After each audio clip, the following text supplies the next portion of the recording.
ഇത് നമ്മൾ ഈസി ആയിട്ട് ചെയ്തെടുക്കാൻ പറ്റുന്ന ഒരു കുട്ടി സ്നാക്കാട്ടോ ചെയ്യുന്നത്. അപ്പോൾ അതിനായിട്ട് നമ്മളൊരു നേന്ത്രപ്പഴം എടുത്തിട്ട് ഇതുപോലെ തൊലിയൊക്കെ കളഞ്ഞിട്ട് സ്ലൈസസ് ആയിട്ടൊന്ന് കട്ട് ചെയ്തെടുക്കുന്നുണ്ട്.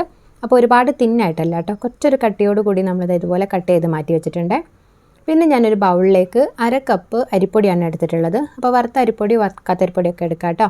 അപ്പോൾ അതുപോലെ തന്നെ 1/2 കപ്പ് മൈദ എടുത്തിട്ടുണ്ട്. പിന്നെ ഇതിലേക്ക് നമ്മൾ 1/4 ടീസ്പൂൺ മഞ്ഞൾപ്പൊടി, ഏകദേശം 1/2 ടീസ്പൂണോളം കരിഞ്ജീരകം, പിന്നെ 1.5 ടേബിൾ സ്പൂൺ പഞ്ചസാര, ആ ഒരു ടേസ്റ്റ് ഒന്ന് ബാലൻസ് ചെയ്യാനായിട്ട് കുറച്ച് ഉപ്പ്, ഇത്രയും ചേർത്തിട്ട് നമ്മൾ അതിലേക്ക് കുറേശ്ശെയായിട്ട് വെള്ളം കൂടെ ചേർത്തിട്ട് നന്നായിട്ടൊന്നിങ്ങനെ മിക്സ് ചെയ്തെടുക്കുകയാണ് കേട്ടോ. കട്ടയൊന്നും ഇല്ല, നല്ല രീതിയിൽ മിക്സ് ചെയ്തെടുക്കുന്നുണ്ട്. ഇത് മിക്സ് ചെയ്യാനായിട്ട് നമ്മൾ വിസ്കൊന്നും യൂസ് ചെയ്യണമെന്നില്ല കേട്ടോ, സ്പൂണോ അല്ലെങ്കിൽ കൈ വെച്ചിട്ടോ നന്നായിട്ട് മിക്സ് ചെയ്തെടുത്താൽ മതി. അപ്പോൾ ഇതാ നമ്മളെ ബാറ്റർ നല്ല സ്മൂത്തായിട്ട് തന്നെ കിട്ടിയിട്ടുണ്ട് കേട്ടോ. ഇനിയിപ്പോൾ ഇതിലേക്ക് നമ്മൾ നേരത്തെ കട്ട് ചെയ്തിട്ടുണ്ടായിരുന്ന പഴം കംപ്ലീറ്റ് ആയിട്ടും ചേർത്ത് കൊടുക്കുന്നുണ്ട്.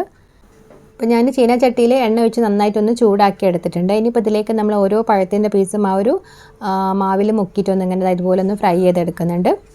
അപ്പോൾ നമ്മൾ നല്ലൊരു കോയൻ പഴംപൊരി ആട്ടോ ചെയ്തെടുക്കുന്നത്. സാധാരണ പഴംപൊരി നമ്മളിങ്ങനെ നീളത്തിലല്ലേ കട്ട് ചെയ്തെടുക്കുക. അപ്പോൾ ഇതുപോലെ ഇങ്ങനെ നമ്മൾ കുഞ്ഞു സ്ലൈസസ് ആയിട്ടൊന്ന് ഇങ്ങനെ കട്ട് ചെയ്തെടുത്തിട്ടാണ് ഫ്രൈ ചെയ്തെടുക്കുന്നത്. അപ്പോൾ അതുകൊണ്ടാണ് കോയൻ പഴംപൊരി കേട്ടോ. അപ്പോൾ ഞാനിത് ജസ്റ്റ് ഒന്ന് ഇങ്ങനെ വീഡിയോ കണ്ടപ്പോൾ ഒന്ന് ട്രൈ ചെയ്തതാണ്. പെട്ടെന്നൊരു ഗസ്റ്റൊക്കെ വരുന്ന സമയത്ത് നമ്മളെ കയ്യിൽ ഒരു പഴം മാത്രമൊക്കെ ഉള്ളൂ എന്നുണ്ടെങ്കിൽ നമുക്ക് പെട്ടെന്ന് ട്രൈ ചെയ്യാൻ പറ്റുന്ന റെസിപ്പിയാണ് കേട്ടോ. കാരണം ഒരു പഴം വെച്ചിട്ട് നമ്മൾ നീളത്തിൽ കട്ട് ചെയ്യുകയാണെന്നുണ്ടെങ്കിൽ 4 എണ്ണമൊക്കെ മാക്സിമം ഉണ്ടാക്കാൻ പറ്റുള്ളൂ. അപ്പോൾ ഇങ്ങനെ ആകുമ്പോൾ ഏകദേശം ഒരു പ്ലേറ്റ് നിറയെ നമുക്ക് ഉണ്ടാക്കുകയും ചെയ്യാം. കുട്ടികൾക്കൊക്കെ ഉണ്ടാക്കി സ്നാക്സിനൊക്കെ കൊടുക്കാനും പറ്റും.